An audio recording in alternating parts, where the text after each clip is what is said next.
नमस्कार, TV 27 news देख रहे हैं आप और मैं हूं आपके साथ दिनकर आनंद। रायपुर के गुड़ियारी के बिजली कंपनी में लगी आग की जांच होगी। जांच के लिए सीएम विष्णुदेव साय ने जांच कमेटी गठित करने के आदेश दिए हैं। बता दें कि बिजली कंपनी के गोदाम में आग लगने से 400 करोड़ रुपए का नुकसान हुआ है। वहीं अगर ये आग आसपास के गैस गोदाम तक चली जाती तो और बड़ा हादसा हो सकता था। इस नुकसान की भरपाई सरकार करेगी। आपको बता दें कि छत्तीसगढ़ की राजधानी रायपुर के कोटा में सीएसईबी के गोदाम में आग लग गई थी, जिसको लेकर अब सरकार ने जांच के आदेश दिए हैं।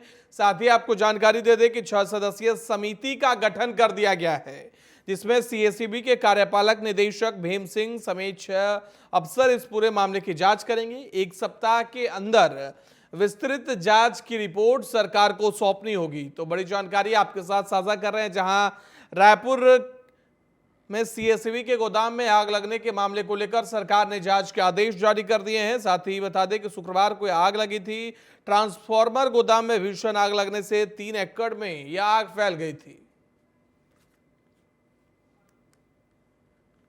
भी गए थे और आगजनी की घटना हुई है, लेकिन भगवान की दया है कि कोई कैजुअल्टी नहीं हुई है, जनहानि नहीं हुई है। और उसमें अधिकारियों ने कुछ होशियारी भी की। वहाँ पर 3 टैंकर थे, उसका ढक्कन समय पर खोल दिया न था, मतलब ब्लास्ट होता तो अगल बगल चिंगारी जाती और आग फैलने की संभावना थी। और तत्काल में फायर ब्रिगेड के लोग भी आए और आग पर काबू पा ली गई है। किसी तरह से जनहानि नहीं हुई है। अगल बगल ज़्यादा गर्मी के कारण कुछ लोगों के छत के ऊपर जो पानी के टंकियों के थे वो पिघल गए हैं। वहीं इस खबर पर ज्यादा जानकारी के लिए हमारे संवाददाता अरुण गुप्ता फोन लाइन पे हमारे साथ जुड़ गए हैं। अरुण, क्या जानकारी निकलकर सामने आ रही है? सीएसईबी के गोदाम में आग लगने की घटना को लेकर सरकार सजग नजर आ रही है और साथ ही अब जांच के आदेश दिए हैं। बिल्कुल दिनकर, राजधानी के गुड़ियारी थाना क्षेत्र के भारत माता चौक के पास Chhattisgarh state power distribution company limited के गोदाम में शुक्रवार की दोपहर बीते 1 बजे की भीषण आग लग गई थी। आग लगने से वहां खुले में रखे हुए हजारों ट्रांसफार्मर और अन्य उपकरण जल के खाक हो गए थे। जहां करीब 8 एकड़ परिसर के स्टोर में रखे 4000 ट्रांसफार्मर में 4 घंटे तक एक एक करके जो ट्रांसफार्मर थे उनमें धमाके होते रहे, जलते रहे। वहीं स्टोर के पास 33 केवी के सब स्टेशन के पास कुछ हिस्सा भी आग के चपेट में आ गया है। हालांकि कुछ राहत बचाव कार्य की सतर्कता के कारण कुछ बच गया है, लेकिन सब स्टेशन को खाक होने से बचा लिया। इस भीषण आग में बिजली विभाग को करीब 80 करोड़ के से अधिक का नुकसान है दिनकर बताया जा रहा है। जहां लेकिन इसके साथ ही सवाल यह भी है कि अब जहां मुख्यमंत्री ने जांच के आदेश दिए हैं, वहीं कहा यह जा रहा है कि आसपास में भी आग फैल गई थी और कई कारें और बाइक जलकर राख हो गई थी। तो क्या सरकार सारी आम जनता की जो संपत्ति का नुकसान हुआ उसका भी पूरी हर्जाना देगी? बिल्कुल दिनकर, इसमें साफ तौर पर सीएम खुद जो शाम को देर शाम मौका मुआयना करने पहुंचे थे, जहां आस पास चूंकि जिस जगह पे यह हादसा हुआ तो उसी थोड़ी सी आगे गैस का गोदाम था। अगर खुदा न खास्ता बहुत बड़ा हादसा टल गया, अगर यही आग पहुंच जाती गैस गोदाम में, तो न जाने रायपुर में एक बहुत बड़ा हादसा हो सकता था। हालांकि इस पूरे मौके जो प्रशासनिक अधिकारी, इसमें सीएम के जो पीए हैं, खुद सीएम सर बिजी के कारण नहीं पहुंच पाए थे, लेकिन उनके जो पीए हैं तत्काल इस पूरे मौके पर मुआयना कर रहे थे, तत्काल टीम मॉनिटरिंग कर रहे थे। उनके द्वारा जो लगातार आसपास की बस्ती है, बस्ती से लोगों को खाली कराया जा रहा था, गैस सिलेंडर वहां से हटवाया जा रहा था। जैसे कोई कंपनी है वहां कंपनियों के लोगों को वहां से दूर किया जा रहा था। कुल मिला के पूरा एक तरीके से किसी भी तरह की घटना से निपटने के लिए कुल मिला के कल प्रशासन तत्पर था। और इसमें सबसे बड़ी बात इस आगजनी में दमकल कर्मी है, उन्होंने जिस तरीके से मेहनत किया उनको भी सीएम ने धन्यवाद दिया। उनका सीएम ने यह भी कहा कि आपका उनका सम्मान भी किया जाएगा। जी बिल्कुल, बहुत बहुत धन्यवाद अरुण, आपका हमारे साथ जुड़ने के लिए और ज्यादा जानकारी देने के लिए। वहीं बस्तर संसदीय सीट पर 5 दशकों से महिलाएं ही किंग मेकर रही हैं। 1971 से यहाँ महिलाएं वोटर ये तय करती हैं कि उनके यहाँ इस बार कौन सांसद बनेगा। बस्तर संसदीय क्षेत्र में ग्रामीण महिलाओं की संख्या ज्यादा है, तो वहीं राजनीतिक दल महिला वोटरों को जाने के लिए अलग अलग दावे और वादे करते हैं। रिपोर्ट देखिए। यानी कि घटना हुई। ऐसी सीट है जहां पिछले 53 साल से महिला वोटर ही तय करती हैं कि उनके यहाँ का सांसद कौन बनेगा। महिला वोटरों की संख्या यहां हर साल बढ़ती गई है।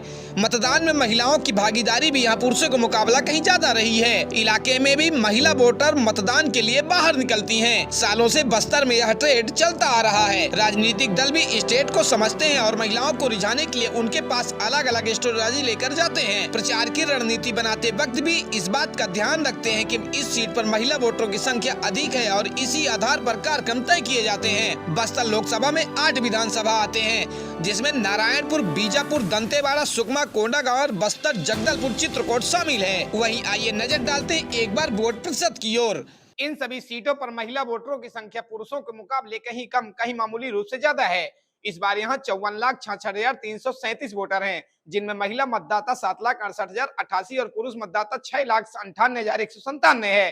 थर्ड जेंडर वोटरों की संख्या 52 बताई जा रही है। वहीं 1971 से 2024 तक बस्तर सीट पर महिला और पुरुष मतदाताओं की संख्या आज हम टीवी 27 के दर्शकों को बता रहे हैं। बात करें अगर 1971 की, तो 1971 में 2,43,787 महिला मतदाता हैं, जबकि पुरुष मतदाता 2,35,262 हैं। बात करें अगर 1977 की, तो 1977 में 2,51,924 महिला मतदाता हैं। वहीं 2,43,581 पुरुष मतदाता बताए जा रहे हैं। 1980 में यह संख्या 2,56,671 महिला मतदाता बढ़ी है। वहीं पुरुषों की बात करें तो 2,49,145 बताई गई है। 1984 में यही संख्या बढ़कर 30,01,754 महिला मतदाता हैं, तो वहीं पुरुष मतदाता 2,88,776 है। बात करें कुल मिला के, तो 1984 से लेकर 2019 तक में 71,56,072 महिला मतदाता हैं, तो वहीं पुरुष 66,34,009 पुरुष मतदाता बताए गए हैं।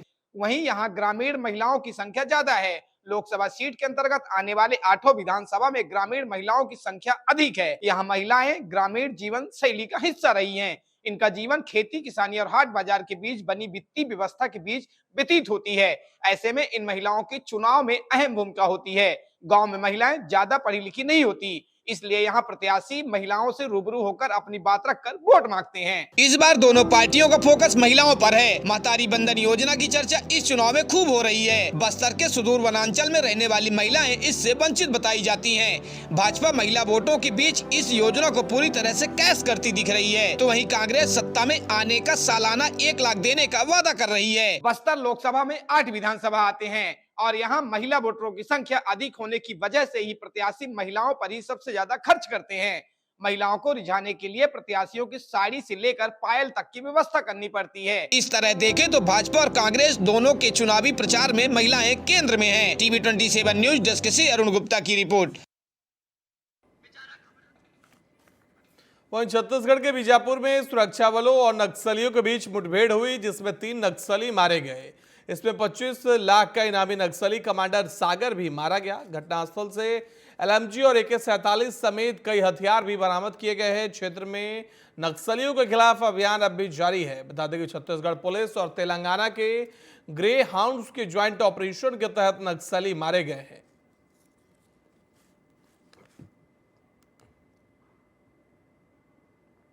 वहीं प्रदेश में माध्यमिक शिक्षा मंडल 10वीं और 12वीं की बोर्ड परीक्षा के रिजल्ट जारी करने की तैयारी में है। आखिर कब तक परीक्षा का रिजल्ट जारी होगा, इसको लेकर हमारे संवाददाता हिमांशु पटेल ने माध्यमिक शिक्षा मंडल सचिव पुष्पा साहू से खास बातचीत की है। सुनिए। परीक्षाओं के अब परीक्षा है वो संपन्न हो चुका है। माध्यमिक शिक्षा मंडल ने पूरी तत्परता के साथ, विभाग है वो बच्चों की परीक्षाएं ले चुके हैं। अब बारी है तो परीक्षा के परिणाम को, जिसका इंतजार तमाम पालकों के साथ साथ वो अभ्यर्थी बच्चे भी कर रहे हैं। और अलग अलग विषयों पर बातचीत करने के लिए हमारे साथ माध्यमिक शिक्षा मंडल के सचिव मैम मौजूद है। मैम, जिस तरह से परीक्षा के लिए पूरी विभाग है तत्परता से काम की, अब कितने, जिस तरह से बात की जाए तो परीक्षा को लेकर क्या तैयारी रही अभी परिणाम को लेकर? माध्यमिक शिक्षा मंडल द्वारा हाई स्कूल एवं हायर सेकेंडरी की परीक्षा का आयोजित किया गया। हाई स्कूल में लगभग 3,45,556 परीक्षार्थी सम्मिलित हुए थे और उसी तरह हायर सेकेंडरी में 2,61,022 बच्चे सम्मिलित हुए। परीक्षा का कार्य शांतिपूर्वक संपन्न हो चुका है। इसके लिए हमारे अलग अलग स्तर पर टीमें भी बनाई गई थी। फ्लाइंग स्क्वाड दल भी थे, कलेक्टर के स्तर पर अलग, जिला शिक्षा अधिकारी अलग और राज्य स्तरीय भी टीम थी। एग्ज़ाम कंप्लीट होने के बाद हमारे द्वारा वैल्यूएशन का कार्य 23 मार्च से प्रारंभ कर दिया गया है। फर्स्ट लॉट का हमारा वैल्यूएशन कार्य कंप्लीट हो गया है और सेकंड लॉट का भी चल रहा है। जो है हमारी पूरी तैयारी है कि हम जो है रिजल्ट जो है मई फर्स्ट वीक तक हम दे सकें, इसकी तैयारी चल रही है। तो मैम इस बार जो है नकल प्रकरण काफ़ी मिलते हैं, तो उसको कसावट लाई जा सके, एक सकारात्मक और एक बेहतर परिणाम बच्चों के बिना नकल के कराई जा सके, तो इसके लिए विभाग ने बाकायदा टीम गठित किया था। किस तरह से पूरा टीम का कार्यप्रणाली रहा है? देखिए, जैसे कि मैं पहले ही बताई कि टीम जो है अलग अलग लेवल पे था। एक राज्य स्तरीय टीम थी, एक जिला स्तरीय टीम थी। जिला स्तर में 2 तरह की टीम थे, एक डीओ लेवल पे टीम था और एक कलेक्टर स्तर पे टीम थी। सभी टीम अलग अलग क्षेत्र में प्रायः दौरा किए हैं और जहां कहीं से कुछ शिकायत मिली तो तुरंत वहां पर जाकर हमारे दल द्वारा जो है कार्य किया गया है। तो इसलिए कुछ ऐसे प्रकरण हमारे सामने नहीं आए हैं। मैम बात की जाए परिणाम को लेकर, तो किस तरह से तैयारी है, कितने शिक्षकों की ड्यूटी लगाई, शिक्षक किस तरह से पूरी काम अभी कर रहे हैं परिणाम जारी करने के लिए?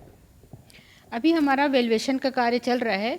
थोड़ा सा निर्वाचन की दृष्टि के कारण, क्योंकि निर्वाचन में शिक्षकों की ड्यूटी लगती है, तो उसके कारण थोड़ा 1-2 दिन लेट हो सकता है। फिर भी हम अभी समय से हैं और हमारा वैल्यूएशन कार्य जो है, जो हमारा टाइम टेबल है उसमें कंप्लीट हो जाएगा और हम समय से रिजल्ट दे पाएंगे, ऐसी उम्मीद है। मैम जिस तरह से परीक्षा के समय का है या परिणाम के समय का है, विभाग के द्वारा बाकायदा बच्चों के मनोबल बढ़ाने के लिए, क्योंकि बच्चे काफ़ी अवसाद और तनाव में रहते हैं, तो उससे बचाने के लिए हेल्पलाइन नंबर जारी किया जाए, तो किस तरह से उस समय कॉल आया या किस तरह से विभाग है बच्चों को प्रोत्साहित करने का काम या उसे मोटिवेट करने का काम कर रही है? निश्चित रूप से जो माध्यमिक शिक्षा मंडल द्वारा हेल्पलाइन नंबर चलाया जा रहा है उसका बहुत ही अच्छा रिजल्ट रहा। एग्जाम के समय हमने देखा बच्चों के ऐसे ऐसे प्रश्न आए, पेरेंट्स के भी प्रश्न आए कि हम कैसे इसको सॉल्व करें, मैथ्स से डर लगता है, हमारा इस तरह से क्वेश्चन आए, तो इसका समाधान हमारे जो एक्सपर्ट हैं उनके द्वारा किया गया।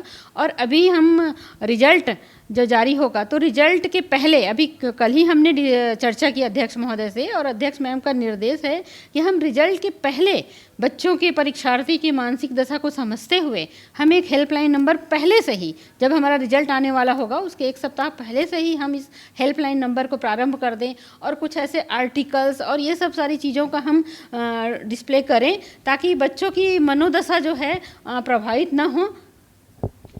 मैम ये भी देखा जाता है कि कई बच्चे स्कूल छोड़ चुके हैं, तो विभाग ऐसा क्या प्रयास करने वाला है कि बच्चे वापस उस दशा में लौटे और पढ़ाई अनवरत जारी रखे और कहीं ना कहीं शिक्षा में एक जुड़ाव महसूस करें? निश्चित रूप से परीक्षार्थियों के लिए बहुत अवसर है।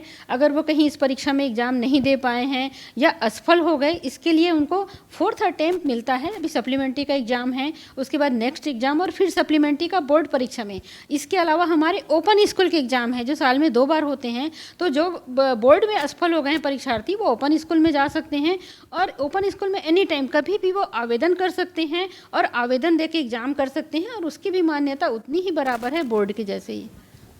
तो ये थे माध्यमिक शिक्षा मंडल के सचिव मैम, जिन्होंने साफ तौर पर बताया कि कैसे बच्चे हैं उन्हें मोटिवेट करने के लिए बाकायदा विभाग के द्वारा हेल्पलाइन नंबर जारी किया जाएगा और कहीं ना कहीं अनवरत यह प्रक्रिया जारी भी रहती है और कई बच्चे से मोटिवेट भी होते हैं जो बच्चे परीक्षा के समय, परिणाम के समय तनाव में होते हैं। कई हमने ऐसी हादसे या घटनाएं भी देखे हैं कि कैसे बच्चे परिणाम जारी होने के बाद आत्महत्या जैसे आत्मघाती कदम उठाते हैं। तो इसे बचाव के लिए विभाग लगातार प्रयासरत भी है और कहीं ना कहीं शिक्षा का स्तर सुधरे, इसके लिए भी विभाग लगातार काम कर रही है। कैमरामैन होरी के साथ हिमांशु पटेल, रायपुर। वहीं मुंगेली में 2 भालुओं ने एक शिक्षक के ऊपर हमला कर दिया, जिसकी वजह से शिक्षक गंभीर रूप से घायल हो गया। परिजनों ने घायल अवस्था में इलाज के लिए शिक्षक को अस्पताल में भर्ती कराया। जानकारी के अनुसार ग्राम डोंगरीगढ़ के सरपंच परिवार में एक बच्चा गुम हो गया था, जिसे ढूंढने ग्रामीण और शिक्षक 6 अन्य साथियों को साथ निकले थे, तभी भालू ने हमला कर दिया।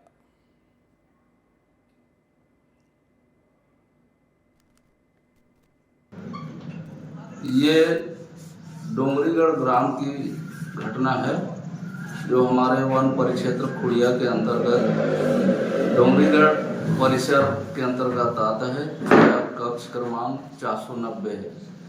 डोंगरीगढ़ के सरपंच के परिवार से एक बच्चा गुम हो गया था, जिसे ढूंढने के लिए लोग निकले थे।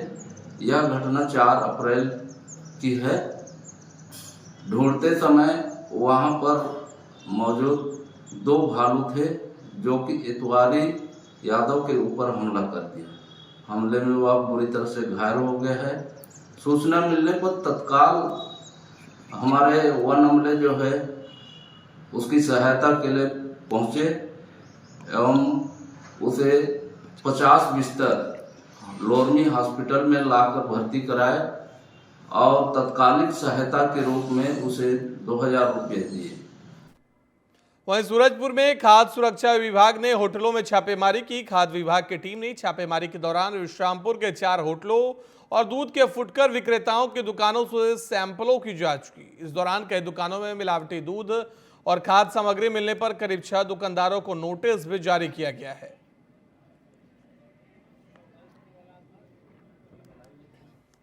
वहीं धमतरी में आंगनवाड़ी कार्यकर्ता सहायकों ने मतदाता जागरूकता कार्यक्रम का आयोजन किया। कार्यक्रम में हाथों में मेहंदी लगाकर महिला मतदाताओं को मतदान करने की शपथ दिलाई गई और महिलाओं ने एक दूसरे के हाथ पर वोट लिखकर मतदान के लिए प्रेरित किया। इस दौरान महिलाओं ने कहा कि मतदान हमारे लोकतंत्र के लिए बहुत जरूरी है। इस बार भी धमतरी जिला मतदान में सबसे आगे रहेगा।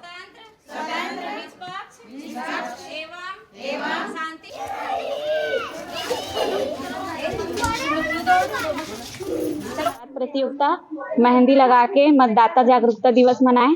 10 आंगनबाड़ी केंद्र मिलकर किए हैं। दोनों टिकरापारा 1-2, नयापारा 1-2, रिसाई पारा पूर्व पश्चिम और बनियापारा 1-2, रामसागर पर। यहाँ पर हमारी महिलाएं 100 महिलाएं आई थी। ये उद्देश्य क्या है कार्यक्रम का? ये उद्देश्य ऐसा है कि मतदाता जागरूकता का है कि सभी। वहीं अब आपको सीधे लिए चलते हैं गाजियाबाद, जहां प्रधानमंत्री नरेंद्र मोदी लोकसभा चुनाव को लेकर रोड शो कर रहे हैं। हमारे संवाददाता शैलेंद्र मिश्रा इस पूरी खबर पर बातचीत करने के लिए हमारे साथ जुड़े हुए हैं। तो ये गाजियाबाद की तस्वीरें हैं जहां लोकसभा चुनाव को लेकर प्रधानमंत्री नरेंद्र मोदी रोड शो करते हुए नजर आ रहे हैं। आपको आप देख सकते हैं कि किस तरीके से प्रधानमंत्री नरेंद्र मोदी के स्वागत के लिए रोड के दोनों साइड गाजियाबाद के लोग उमड़ पड़े हैं। इसमें बच्चे भी दिख रहे हैं और साथ ही आपको बता दें कई युवा, कई बुजुर्ग और साथ ही कई महिलाएं भी आपको दिख रहे हैं। तो ये गाजियाबाद की सीधी तस्वीरें अभी आप टीवी 27 न्यूज पर देख रहे हैं, जहां लोकसभा चुनाव को लेकर लगातार प्रधानमंत्री नरेंद्र मोदी प्रचार प्रसार कर रहे हैं। साथ में उत्तर प्रदेश के मुख्यमंत्री योगी आदित्यनाथ भी आपको नजर आ रहे हैं। या लोकसभा चुनाव को लेकर प्रधानमंत्री नरेंद्र मोदी लगातार एक्टिव मोड में है। एक दिन में कई दौरे और कई रैलियां कर रहे हैं और अभी ये तस्वीरें गाजियाबाद से आपको दिखा रहे हैं, जहां प्रधानमंत्री नरेंद्र मोदी और CM Yogi Adityanath road show कर रहे हैं। प्रधानमंत्री और सीएम योगी आदित्यनाथ के स्वागत के लिए आप देखिए कि किस तरीके से दोनों साइड जनता उमड़ी है और साथ ही प्रधानमंत्री नरेंद्र मोदी के स्वागत के लिए लोग खड़े दिखाई दे रहे हैं। आपको बता दें कि उत्तर प्रदेश की पश्चिमी यूपी की 8 सीटों पर पहले चरण में चुनाव होने हैं और उसको लेकर गाजियाबाद में आज प्रधानमंत्री नरेंद्र मोदी रोड शो कर रहे हैं। और ये तस्वीरें आप लाइव देख रहे हैं टीवी 27 पर, जहां प्रधानमंत्री के स्वागत के लिए, प्रधानमंत्री को देखने के लिए किस तरीके से जनता, चाहे वो महिला हो, युवा हो, बच्चे हो या फिर बुजुर्ग हो, सभी प्रधानमंत्री के स्वागत के लिए दोनों साइड खड़े हुए हैं। और धीरे धीरे प्रधानमंत्री नरेंद्र मोदी का काफिला गाजियाबाद की रोडों पर नजर आ रहा है। आप गाजियाबाद की रोड से ये तस्वीरें देखिए, दोनों तरफ भारी संख्या में लोग एकजुट हैं और प्रधानमंत्री नरेंद्र मोदी के रोड शो में शामिल हुए हैं। साथ ही आप देखिए कि सीएम योगी आदित्यनाथ भी मौजूद हैं। आपको बता दें कि प्रधानमंत्री नरेंद्र मोदी एक दिन में कई राज्यों का दौरा कर रहे हैं। कभी प्रधानमंत्री नरेंद्र मोदी का दौरा बिहार हो रहा है, कभी पश्चिम बंगाल, कभी तमिलनाडु, तो कभी गाजियाबाद में रोड शो कर रहे हैं प्रधानमंत्री नरेंद्र मोदी। साथ में उत्तर प्रदेश के मुख्यमंत्री योगी आदित्यनाथ भी मौजूद हैं और ये लाइव तस्वीरें आप देख रहे हैं टीवी 27 पर। साथ ही आप देख सकते हैं कि प्रधानमंत्री नरेंद्र मोदी और सीएम योगी आदित्यनाथ के स्वागत के लिए, उन्हें देखने के लिए लोग उमड़े हैं। लोगों में भारी उत्साह देखा जा रहा है। युवक हैं, बच्चे हैं, बुजुर्ग हैं, महिलाएं हैं, चाहे जो भी हैं, सभी लोग प्रधानमंत्री नरेंद्र मोदी को देखने के लिए ललायत महसूस कर रहे हैं। और ये तस्वीरें देखिए, आप तस्वीर देखकर अंदाजा लगा सकते हैं कि प्रधानमंत्री नरेंद्र मोदी के लिए लोगों में कितनी खुशी है उन्हें देखने के लिए। महिलाओं की ये तस्वीरें आप देख रहे हैं टीवी स्क्रीन पर, जहां महिलाएं, बच्चे और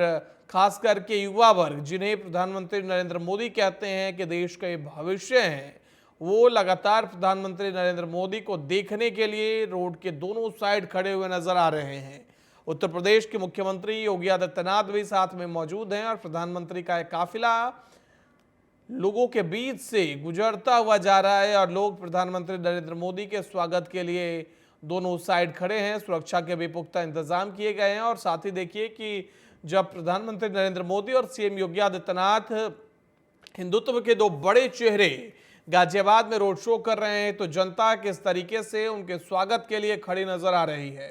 साथ ही आपको बता दें कि प्रधानमंत्री नरेंद्र मोदी लगातार लोकसभा चुनाव को लेकर अलग अलग राज्यों का दौरा करते हुए नजर आ रहे हैं और खास करके कांग्रेस और विपक्षी गठबंधन इंडी पर हमला करते हुए नजर आ रहे हैं, जहां उन्होंने कल कांग्रेस के घोषणा पत्र को लेकर कहा था कि कुछ लोग, कुछ पार्टियां घोषणा पत्र जारी करती है, हम संकल्प पत्र जारी करते हैं। वहीं प्रधानमंत्री नरेंद्र मोदी ने आज भी कहा कि जो लोग राम के नहीं हुए वो देश के क्या होंगे। साथ ही आपको बता दें कि अभी ये जो तस्वीरें आप टीवी स्क्रीन पर देख रहे हैं ये गाजियाबाद की है और सीएम योगी आदित्यनाथ, प्रधानमंत्री नरेंद्र मोदी रोड शो कर रहे हैं और दोनों साइड रोड के आप देख सकते हैं जनता भारी संख्या में एकजुट हुई है अपने प्रधानमंत्री और मुख्यमंत्री के स्वागत के लिए।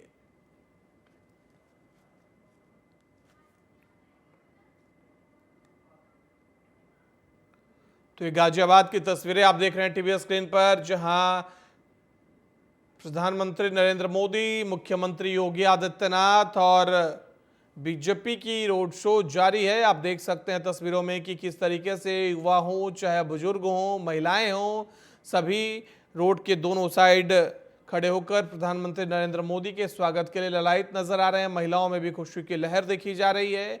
और साथ ही बता दें कि लोकसभा चुनाव को लेकर जहां बीजेपी की कोशिश है कि उत्तर प्रदेश की 80 की 80 सीटें जीती जाए और बीजेपी और प्रधानमंत्री का जो नारा है अब की बार 400 पार, उसे पूरा किया जाए, इसको लेकर प्रधानमंत्री खुद एक्टिव मोड में नजर आ रहे हैं। प्रत्येक दिन प्रधानमंत्री 3 से 4 राज्यों का दौरा कर रहे हैं, 4 से 5 रैलियों को संबोधित कर रहे हैं, रोड शो करते हुए नजर आ रहे हैं। और इसी कड़ी में अभी प्रधानमंत्री नरेंद्र मोदी गाजियाबाद में रोड शो कर रहे हैं, जिसके लाइव तस्वीरें अभी आप अपने टीवी स्क्रीन पर देख पा रहे हैं।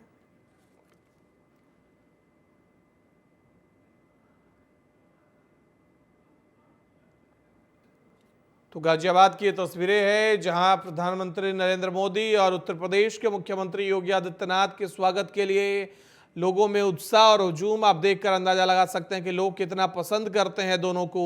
उत्तर प्रदेश के गौतम बुद्ध नगर जिले में जो सब अर्बन एरियाज हैं दिल्ली के, उन सब में दिया जा रहा है इस रैली के जरिए, इस रोड शो के जरिए। देखिए, संदेश बहुत स्पष्ट है, पहले और दूसरे चरण में। तो गाजियाबाद से सीधी तस्वीरें आप देख रहे हैं प्रधानमंत्री नरेंद्र मोदी के रोड शो की, जहां दोनों तरफ लोग नजर आ रहे हैं। साथ ही सीएम योगी आदित्यनाथ है। दरअसल बीजेपी की कोशिश है कि गाजियाबाद में प्रधानमंत्री नरेंद्र मोदी का रोड शो के जरिए गाजियाबाद और दिल्ली एनसीआर की सीटों को साधने की कोशिश है। दिल्ली में जहां लोकसभा के 7 सीटों को साधने की कोशिश है, वहीं गाजियाबाद, मेरठ, आगरा और उत्तर प्रदेश की 80 लोकसभा सीटों को लेकर लगातार बीजेपी की तरफ से प्रचार प्रसार किए जा रहे हैं। लगातार प्रधानमंत्री के दौरे हो रहे हैं। मुख्यमंत्री योगी आदित्यनाथ उत्तर प्रदेश के अलग अलग जिलों में पहुंच रहे हैं और जो बीजेपी का और प्रधानमंत्री का नारा है अब की बार 400 पार, उसको पूरा करने के लिए बीजेपी की पूरी कोशिश है कि प्रत्येक सीट पर पहुंचे, प्रत्येक लोकसभा क्षेत्र में पहुंचे, वहां के कार्यकर्ताओं से मुलाकात करें। और इसी कड़ी में गाजियाबाद पहुंचे हैं प्रधानमंत्री नरेंद्र मोदी और सीएम योगी आदित्यनाथ। और ये रोड शो की तस्वीरें हैं जहां रोड शो देखने के लिए लोगों में कितना उत्साह देखा जा रहा है, चाहे वो बच्चे हों, युवा हों, बुजुर्ग हों, महिलाएं हों, सभी एकजुट हुए हैं दोनों साइड रोड की और प्रधानमंत्री के स्वागत के लिए खड़े नजर आ रहे हैं।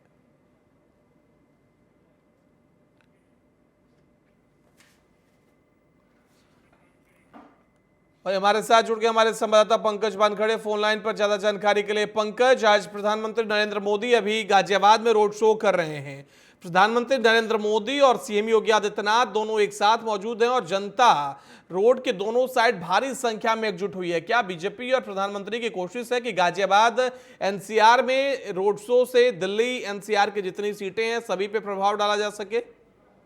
बिल्कुल, बेशक। देखिए, लगातार पिछले 10 सालों में जिस तरह से प्रधानमंत्री मोदी ने काम किए, उन तमाम योजनाओं को लेकर लगातार प्रधानमंत्री मोदी अपना रोड शो और जनसभा को संबोधित करते नजर आ रहे हैं।